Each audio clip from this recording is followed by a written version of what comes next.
Hi friends, welcome to tendy recipe YouTube channel. இன்னைக்கு நம்ம சேனலில் மல்லி சட்னி எப்படி செய்யறதுன்னு பார்க்க போகிறோம். வாங்க வீடியோவை பார்க்கலாம். அடுப்பு பற்ற வச்சுக்கோங்க. அடுப்பில் ஒரு கடாயை வையுங்க. கடாய் காஞ்சதுக்கு அப்புறமா கொஞ்சமாக எண்ணெய் விட்டுக்கோங்க. 1/2 டீஸ்பூன் எண்ணெய் விட்டுக்கோங்க. அதில் காய்ந்த வரமிளகாய் 2 போடுங்க. கடலைப்பருப்பு 2 டீஸ்பூன் போடுங்க. வர மல்லி 1 டீஸ்பூன் போடுங்க. நல்லா வதக்கிடுங்க. கருவேப்பிலை ஒரு கொத்து போட்டுக்கோங்க. அதையும் நல்லா வதக்குங்க. எண்ணெயில் நல்லா பொன்னிறம் ஆகிற வரைக்கும் நல்லா வதக்கிடுங்க. வதங்கிருச்சுங்க. அதை தனியாக ஒரு பாத்திரத்தில் எடுத்து வச்சுக்கலாம். பாருங்கள், நல்லா சிகப்பாயிருச்சு. கருவேப்பிலை நல்லா வதங்கிருச்சு. மிளகாய் எல்லாமே நல்லா வதங்கிருக்குங்க. இப்போ ஒரு பாத்திரத்துக்கு மாற்றிடலாம். அதுக்கப்புறமா சின்ன வெங்காயத்தை ஒரு கைப்பிடி அளவு தொளிச்சு வச்சுக்கோங்க.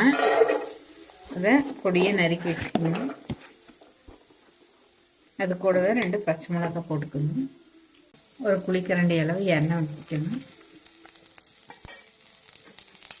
நல்லா வதக்குங்க. எண்ணெயும் நல்லா வதக்குங்க. வெங்காயம் பச்சை மிளகாயும் நல்லா வதங்குங்க. இப்போ தேவையான அளவு ஒரு 2 தக்காளி பழத்தை பொடியை நறுக்கி வச்சுக்கோங்க.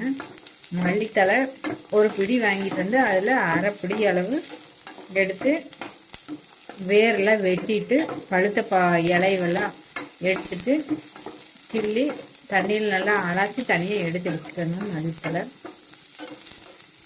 வெங்காயம் வதங்கினது, தக்காளி பொடியை நறுக்கி வச்சுருக்கிறத எடுத்து போடுங்க. வெங்காயம் வதங்கிருச்சுங்க. இப்போ தக்காளி போடுறேன். நல்லா பச்சை வாசம் போகிற அளவுக்கு நல்லா வதக்கணும்.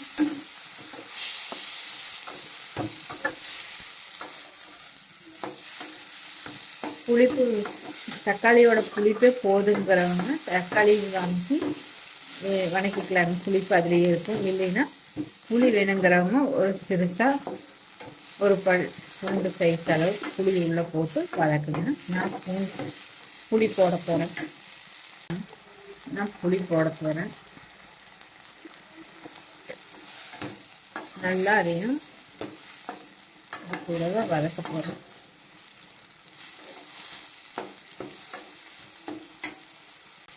நல்லா வதக்கிடுங்க. தக்காளி நல்லா பச்சை வாசம் போகிற வரைக்கும் வதக்குங்க. இந்த வீடியோ பார்க்குறவங்க லைக் பண்ணுங்கள், சப்ஸ்கிரைப் பண்ணுங்கள், கமெண்ட் பண்ணுங்கள். பாருங்கள், தக்காளி நல்லா வதங்கிருச்சு. நல்லா வதக்கிடுங்க பச்சை வாசம் போகிற வரைக்கும். நல்லா இப்போ மல்லித்தலையை நல்லா கிள்ளி அலசி வச்சுக்கோங்க. அதையும் எடுத்து போட்டு வதக்குங்க. இப்போ மல்லித்தலையை போடுங்க.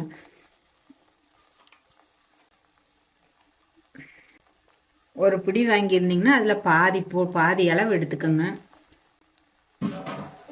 அதை கிள்ளி நல்லா அலசி எடுத்து வச்சு இருக்கிறத போடுங்க. நல்லா வதக்கட்டுங்க. பாருங்கள், நல்லா அமுத்தி விடுங்க. அடி பிடிச்சிடாம நல்லா தொலைவி விடுங்க. பாருங்கள், நல்லா வதங்கிருச்சுங்க. இப்போ மல்லித்தலையில் இருக்கிற தண்ணியெல்லாம் இஞ்ச வரைக்கும் வதக்குங்க. கொஞ்சமாக தேங்காய் துருவி வச்சுக்கோங்க. இந்தளவு தேங்காய் போடணும் போதும்.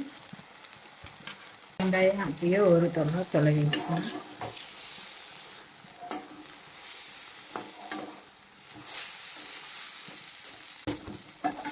இது நல்லா ஆறுனதுக்கப்புறமா மிக்ஸி ஜாரில் ஃபைன் பேஸ்ட்டாக அரைச்சிடுங்க.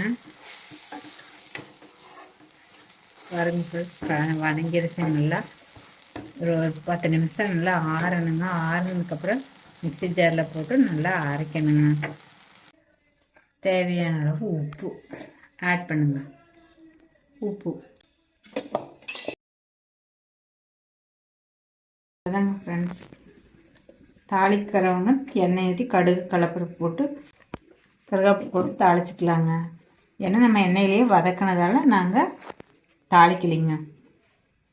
ஒயிட் ரைஸ்க்கு, இட்லி, தோசை, சப்பாத்திக்கு எல்லாத்துக்குமே வச்சுக்கலாங்க. கொஞ்சமாக தண்ணி ஊற்றி ஆட் பண்ணிக்கோங்க. அவ்வளோதாங்க ஃப்ரெண்ட்ஸ்.